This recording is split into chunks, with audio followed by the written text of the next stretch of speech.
ஐந்திரத்தானை யானை முகந்தனை இந்து இளம்பிறை போலும் ஏற்றனை நந்தி மகன்றனை ஞானக் குழந்தனை புந்தியில் வைத்து அடி போற்றுகின்றேனே. வணக்கம் நண்பர்களே, உலகில் உள்ள அனைத்து தமிழ் பேசும் நல்ல உள்ளங்களுக்கும் மற்றும் இந்த காணொலியை காணும் உங்களுக்கும் இனிய நற்காலை வணக்கம்.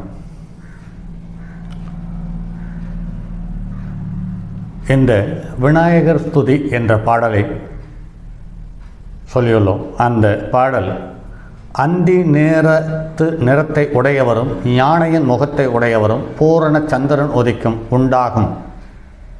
உதிக்கும் போது உண்டாகும் குளிர்ச்சியுடைய பிரகாசத்தை உடையவரும் நந்தி சகிதமாய் விற்றிருக்கும் சிவனின் மைந்தனும் ஞான சுரூபமாய் விளங்கும் முழு முதற் கடவுளும் விநாயகர் பெருமானை புந்தியில் வைத்து அடிபணிந்து போற்றி வணங்குகிறேன்.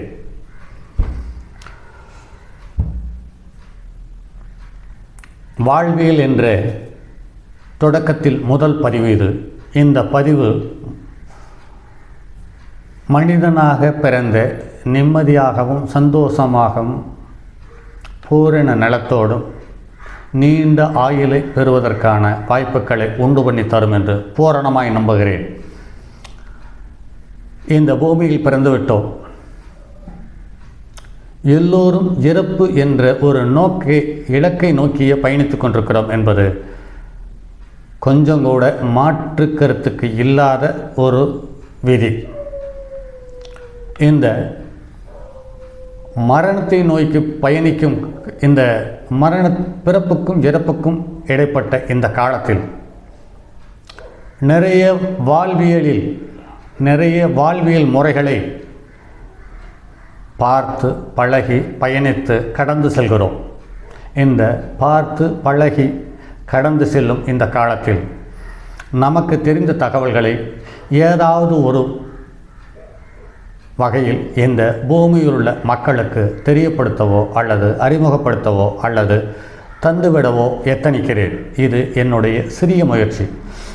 இனி வரும் பதிவுகள் அனைத்தும் உங்களுக்காகவே இருக்கும். இந்த பூமியில் ஏதாவது ஒரு மூலையில் ஒரு சிறிய இடத்தில் இருக்கும் ஒரு சிறு உயிருக்கு என் பதிவு சிந்திக்க வைக்குமானால் அல்லது கடுகளவு அல்லது ஒரு அணுவளவு நன்மை பயக்குமானால் இந்த நாள் எனக்கு இனிய நாட்களே. சரி நண்பர்களே, இன்று ஆரம்ப பதிவில் ஒரு சிறு தகவலை சொல்லுவோம். இந்த உடலில் ஏற்ற இறக்கங்கள், பலமான பாதிப்புகள், நோய் நொடிகள் என்று வந்து போகிறது.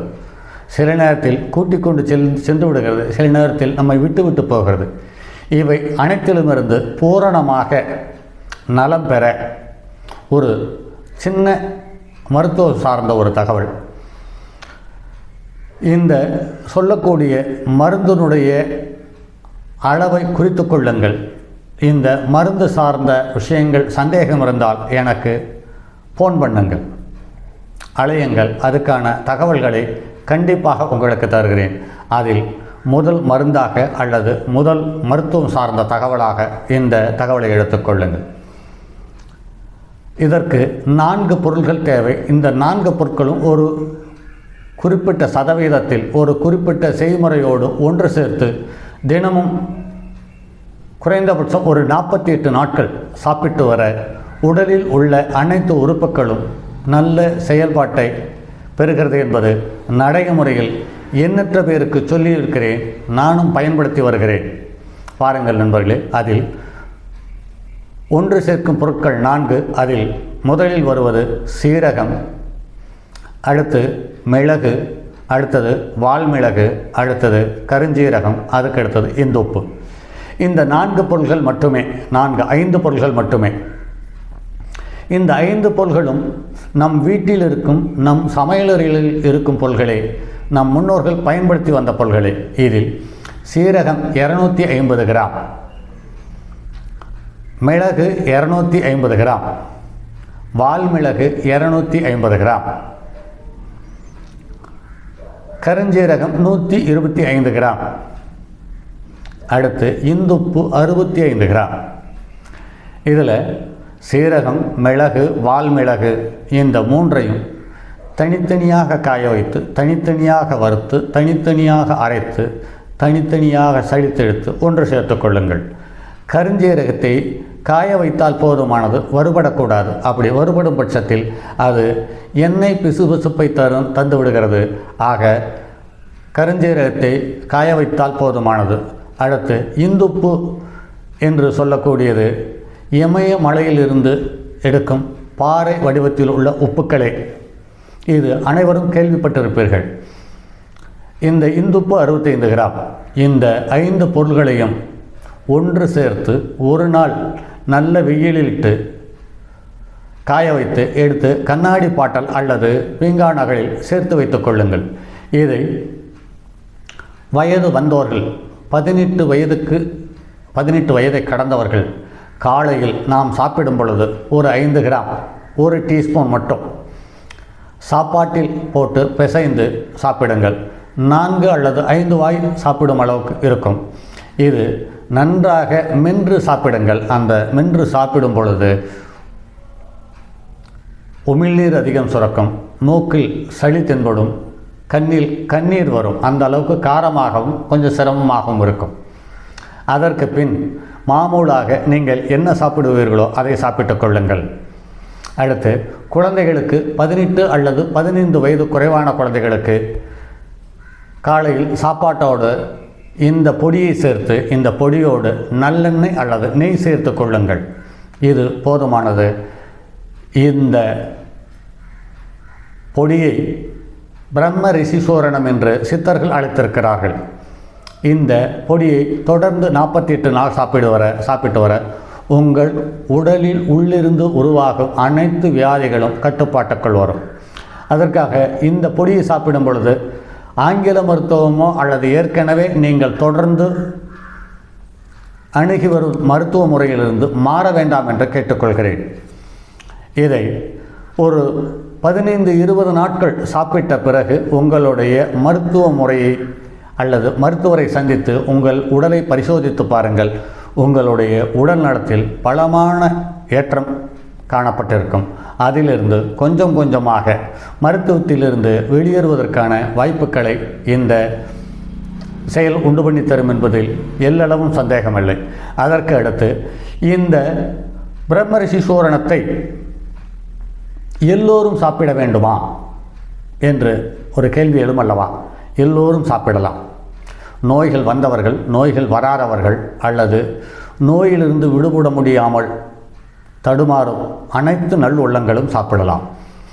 இந்த மருந்தை சாப்பிடும் பொழுது அல்லது இந்த பொடியை உட்கொள்ளும் பொழுது கிட்டத்தட்ட 9 நாட்களில் உங்களுடைய உடலில் பலமான மாற்றங்கள் தெரியும். அந்த மாற்றம் உங்களை சந்தோஷப்படுத்தும் மாற்றங்களாக இருக்கும் என்பதில் எல்லளவும் சந்தேகமில்லை. அதே மாதிரி குழந்தைகளுக்கு இன்னைக்கு துரித உணவுகள் என்பது எக்கச்சக்கமாக வந்துவிட்டது. அதை சாப்பிடும் பொழுது நல்ல ருசியை உணர்கிறார்கள் அல்லது ருசி இருப்பது போல் காட்டப்படுகிறது என்பது தான் கசக்கும் உண்மை. அந்த துரித உணவுகளிலிருந்து வெளியேற இந்த பொடி உங்களுக்கு பெருமளவு உதவி செய்யும் என்பதில் எந்தவித சந்தேகமும் இல்லை. இந்த பொடியை தொடர்ந்து 48 நாள் சாப்பிடுங்கள், போதுமானது. அடுத்தது, இந்த பொருளை வீட்டில் வாழ்நாள் முழுவதும் வைத்திருங்கள். இந்த பொருள் பெண்களுக்கு குறிப்பாக இந்த தகவல் கொதிக்கும் சாம்பார், குழம்பு சம்பந்தப்பட்ட அனைத்து வகை உணவுகளிலும் 1 டீஸ்பூன் அள்ளி போட்டு கலந்து சாம்பாரை செய்து பாருங்கள். பெரிய மாற்றம் தெரியும், நல்ல ருசி இருக்கும். அதே சமயத்தில் இந்த பொடியை பயன்படுத்தக்கூடாது என்ற ஒரு சில வரையறைகள் இருக்குது, அதையும் புரிந்து கொள்ளுங்கள். கீரைகளுக்கு அல்லது கீரை வகை சாம்பார் சாதங்களுக்கு, குழம்புகளுக்கு இந்த பொடியை பயன்படுத்தும் பட்சத்தில் அது கசப்பு வருகிறது என்பது நடைமுறையில் கண்ட உண்மை.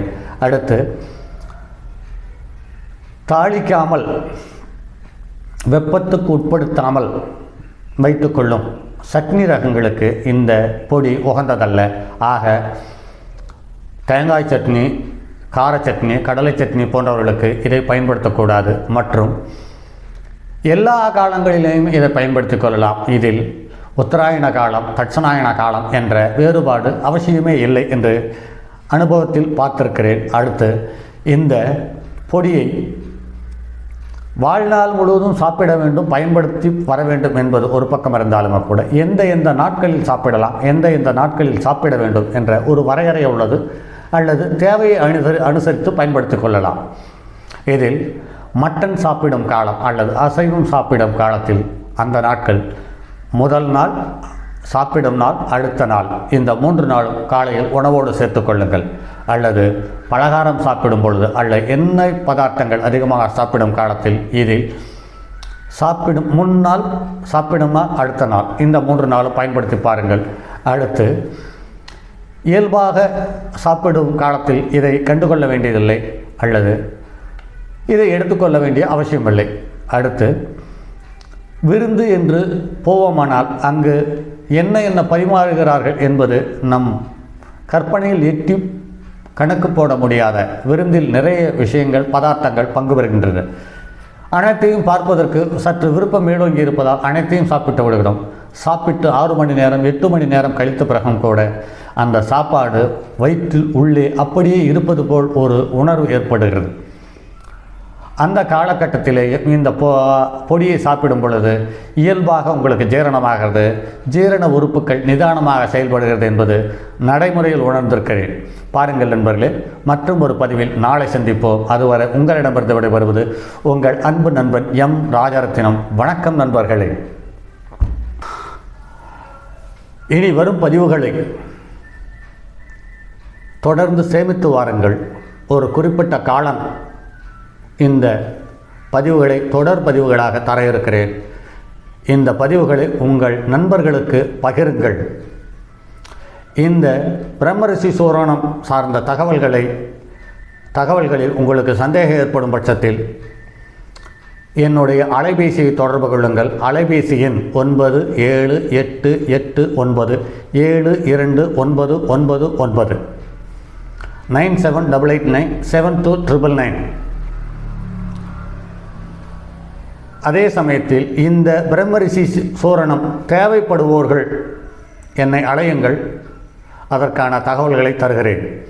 அதே சமயத்தில் இது வர்த்தக நோக்கம் அல்ல. இதை கூடுமான வரையில் அவரவர்களே தயாரித்து பயன்படுத்தி பாருங்கள். இது உங்கள் மூலம் உங்களுடைய உறவுகளுக்கும் நட்புகளுக்கும் இந்த தகவல் போய் சேரும் பட்சத்தில் அவர்களும் ஏதாவது ஒரு விதத்தில் இந்த சூரணத்தை தயார் செய்து பயன்படுத்தி பார்ப்போரானால் நல்ல வித்தியாசமான சூழ்நிலைகளை அடைவார்கள் என்பதில் எந்தவித சந்தேகமும் இல்லை. மீண்டும் அடுத்ததொரு பதிவில் சந்திப்போம். அதுவரை உங்களிடமிருந்து விடைபெறுவது உங்கள் அன்பு நண்பன் எம் ராஜரத்தினம். வணக்கம் நண்பர்களே.